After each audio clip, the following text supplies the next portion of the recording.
CNN Prime Time de volta. Continuamos nessa cobertura especial sobre a morte e a despedida do Papa Francisco.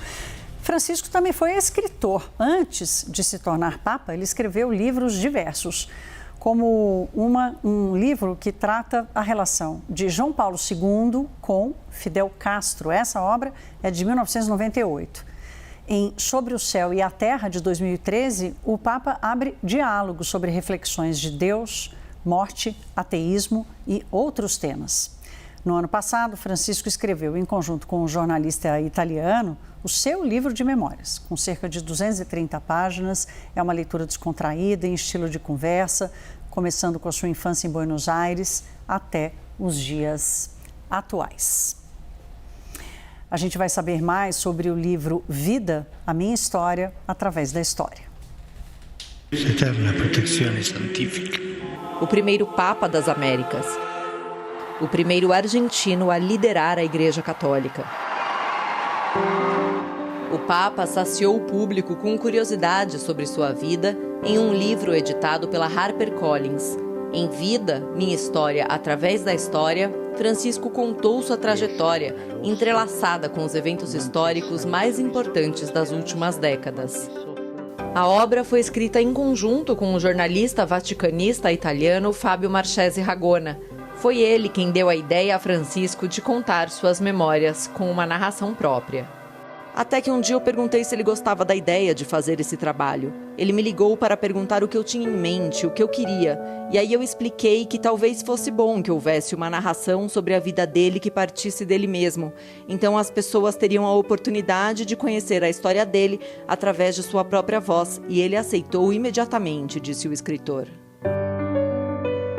A infância do pequeno Jorge Bergoglio foi marcada pelas histórias dos avós italianos que migraram para a Argentina, pelas notícias do rádio sobre a Segunda Guerra Mundial, que eram o pano de fundo da vida cotidiana em sua casa, e pela indignação de sua família com os relatos das atrocidades do exército nazista de Adolf Hitler.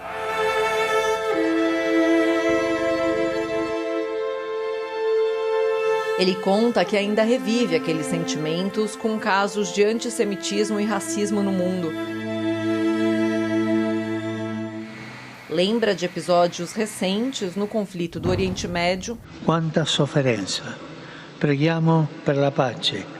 Das dificuldades de imigrantes e dos protestos gerados pelo assassinato de George Floyd nos Estados Unidos.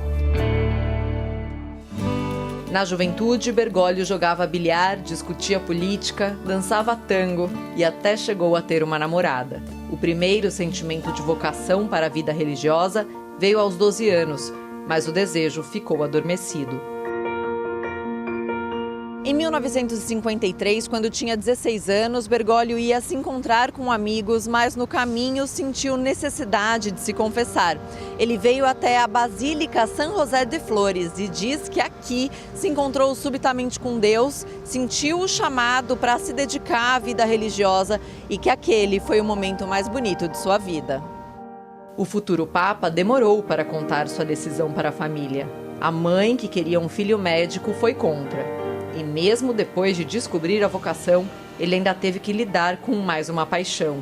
Ele conta que aos 19 anos ficou encantado com uma garota e teve dificuldade de rezar por uma semana, mas que felizmente para ele, o sentimento passou.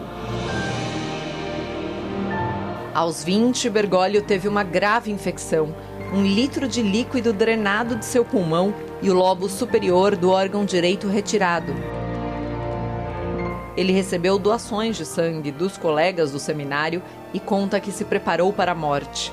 Acabou finalmente se curando após uma recuperação longa e difícil. As surpresas com sua vida pessoal se entrelaçam com a história mundial. O livro aborda suas lembranças da Guerra Fria e do homem pisando na Lua. Carissimi. O Papa é enfático contra o aborto, que chama de homicídio. Diz que o sacramento católico somente prevê o casamento entre homem e mulher, mas que os homossexuais precisam ser acolhidos e pede desculpa pelos abusos sexuais cometidos por integrantes da igreja. Um dos capítulos é dedicado à ditadura argentina, que deixou um saldo estimado de 30 mil mortos e desaparecidos. Francisco diz que foi caluniado com acusações de entregar jesuítas aos militares e conta que ajudou a esconder seminaristas perseguidos pelo regime.